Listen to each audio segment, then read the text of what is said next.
And hey guys, welcome back to the channel, back with Midwest Express. Today we got some Walmart news, Instacart news, lawsuit news, and just some happenings around the country. So getting it kicked off in Seattle, the saga continues with all the fast food deliveries and whatnot, and more hemming and hawing and complaining to the mayor and the city about the price of deliveries and the availability.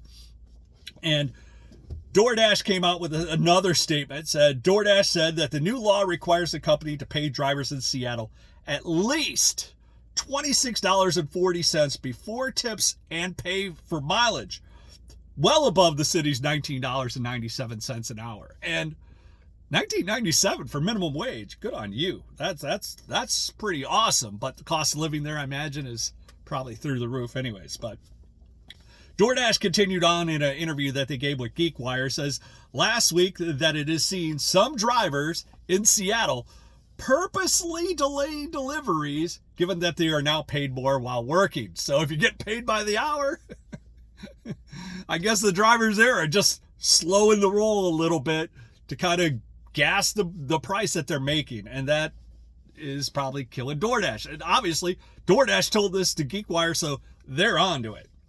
So DoorDash came out and says, as we repeatedly warned, this poorly written law is encouraging fraud, reducing the quality for customers, harming merchants' reputations, and penalizing the vast majority of Dashers who continue to do it the right thing, a DoorDash spokesman said in this statement. Continuing on, Minneapolis is also in the crossfires of all of this. Lyft says that it will stop operating in Minneapolis on April 1st if this ordinance passes, and urges drivers and riders to sign a petition. And that is a big blow. And it says, under this new plan, drivers would be paid $1.40 per mile and 51 cents per minute while transporting passengers, and would make no less than $5 per ride. They would also keep 80% of the fees for any canceled requests for services. I think that bill is reasonable. Now, unlike Seattle, I think the Seattle one is kind of far-fetched. But really, honestly, I think the customers can absorb that. $1.40 per mile and 51 cents per minute while transporting a passenger. I think that's reasonable. Now, that might be a little high in certain cities if you're traffic congested and whatnot. Maybe bring that time down, but $1.40 per mile is not a big reach. It's more realistic. And, you know, a lot of drivers are really just bummed right now. The rates are lower than they've ever been, and the way the pricing's panning out and the way that Lyft and Uber get us to pay taxes on these service fees is ridiculous as well. So a lot of people are suing. A lot of people, this new policy about definition of what a gig worker is going to be driving a lot more lawsuits. Like, this is going to come out later next week. And once this is imposed, trust me, there are lots of 1099 employees that are already talking to their lawyers to get these kind of things teed up. And that brings up the next segment. New gig app for CNAs can pursue gap time wages for nursing home, takes them to court.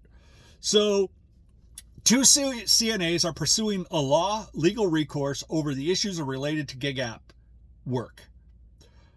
The assistants were hired as contractors through a gig work app, can continue pursuing back wages from the nursing home. They argue they were treated as employees. And that's the big, with this legislation and definition that the Biden administration has done. This says exactly what a gig worker or a 1099 employee is. And these young ladies, you know, they're making allegations that they have been told that they needed to stay later. They needed to stay until a relief showed up. And that's above and beyond what they normally would get paid. So as a CNA, they know that if they get stuck there late, they get like a bonus incentive on top of it. And the full-time employees would. Well, them as gig app fill-in employees, they were not getting those incentives. And another interesting aspect of this lawsuit is it says it is also a reminder that providers must be careful to know the rules and regulations related to filing and staffing via gig apps and what to expect from them on those online services. Because some of these companies and facilities sign up to have day workers and gig workers coming out of dental assistance offices and CNAs and home care facilities, and day workers are all going to these gig apps. And when these companies sign up for it, they want to treat them as an employee, but not pay them the benefits and features, which is fine. That's why you do that. But then you can't hold their feet to the fire to do all these duties and responsibilities that have been delineated in this new policies. So it is interesting where that's going, because I also seen this article here, and it's from a floor covering news, but they were talking about a floor covering company that has always used laborers that were 1099s. And with the new definition of these 1099 employees, they can't get away with just grabbing up contractors and day workers like they used to. So in this article, they're saying that, a lot of flooring retail companies now need to start looking at recalculating on how they're doing their employees and get away from the independent contractors, because they're saying you need to get more talent, and here's how you transition. And they talk through control and supervision. W-2 employees are under the direct control and supervision of the employer. The employer can dictate the work hours, methods, and the aspects of the job. As an independent contractor, they can't dictate any of that. It's all got to be in the contract, right? Of the deal that they're being done. So they can't say, hey, I want you to work later to do whatever. The independent contractor who signs up for this is like, no, it's the end of the day. I'll be back tomorrow. And they can't dictate when things are done. So that's how a lot of companies are starting to say, maybe we need to go back to W-2. And this is the big one. The number 2 reason why they should go back to W-2 employees, workers. Legal compliance. Classifying workers incorrectly as independent contractors when they should be employees can lead to legal and financial penalties. Misclassifications of workers can result in back taxes, fines, legal liabilities for the employer. The IRS and the Department of Labor have specific criteria to determine whether a worker can be classified as an employee or an independent contractor. Meeting these criteria is crucial for legal compliance. And that's why we're getting into lawfare. That's why so many people are suing and kind of just going after these companies, because we're being exploited. You're being exploited as an independent contractor. It's a way of getting out of, they don't have to pay workman's compensation. They don't have to pay you overtime. They don't have to pay all the benefits and features that go along with the legal requirements of being a W-2 employee. So they want their cake and they want to eat it too. And they're finding out that that's not exactly always feasible. So I thought that was super interesting. And then just this morning, I opened my Instacart app and I get this, and it says, updated shopper paperwork. And it says, hi shopper, we made some updates to our paperwork for U.S. shoppers, including our privacy policy and independent contractor agreement. Dun, dun, dun. They have to recalibrate their independent contractor policy because they want to make sure that they got all their I's dotted and all their T's crossed. They are not going to breach and get a lawsuit launched on them. So they're saying that by March 4th, you will have 14 days to review and acknowledge these documents. If you'd like to review them now, you can do it by clicking on all paperwork must be acknowledged in the shopper app within 14 days of receiving this update material to continue shopping. Thank you, the Instacart team. So Instacart's, they're surrounding the wagons. They're making sure that they got their ducks in a row. And this all takes effect next week. There is going to be a lot more lawsuits.